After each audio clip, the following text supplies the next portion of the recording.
ډیره پخوانۍ خبره ده. په یو کلی کې یوه ښځه اوسیده چې نوم یې ګلبشره و. ګلبشره ماشاءالله ښه چاغه او درنه و، خو زړه یې د ماشومانو غوندې صفا و. یو ورځ ګلبشره بازار ته لاړه چې د کور لپاره د بورې یو لویه کڅوړه واخلي. هغه وختل چې په کور کې د کلي ماشومانو ته خود حلوا پخه کړي. ګلبشره د بورې کڅوړه په اوغه ایښې وه او په ډیره خوشحالۍ کور ته روانه وه. په لاره کې یو څو شرارتي ماشومانو پټپټونی کوه.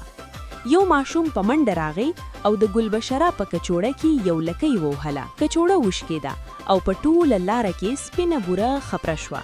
لاره داسې سپینه شوه لکه چې واوره ورېدلې وي. ګلبشره وویل: ای ښه، زما بوره خو لاړه، اوس به ماشومان څه خوري؟ په دغه وخت کې یو غل د کلي له یوې بوړۍ ښځې څخه د سرو زرو مزی وتښتولو او په منډه راغی.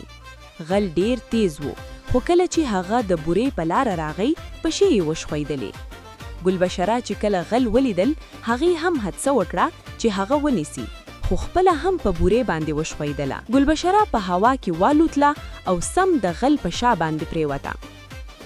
غل د ګلبشرې د وزن لاندې داسې لاندې شو چې چیغه یې کړې: مړه شوم، ما پرېږدئ. پولیس راغلل او غل یې ونیو.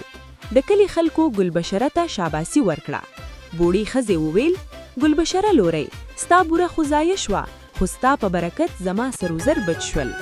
ګلبشره په خنده وویل: بوره خو به بیا واخلو، خو غل نیول هم یو کار و. نو ملګرو، د دې قصې نه موږ ته دا سبق میلاویږي چې نیکي هیڅکله ضایع نه کیږي. که تاسو ته دا ویډیو خوښه شوې وي، نو هیله ده چې ویډیو لایک کړئ او زموږ چینل پښتو انیمیشنز ضرور سبسکرایب کړئ، ترڅو تاسو ته داسې نورې په زړه پورې کیسې پر وخت وررسیږي. په کمنټس کې مو خپله رای ضرور راکړئ. په مخه ښه.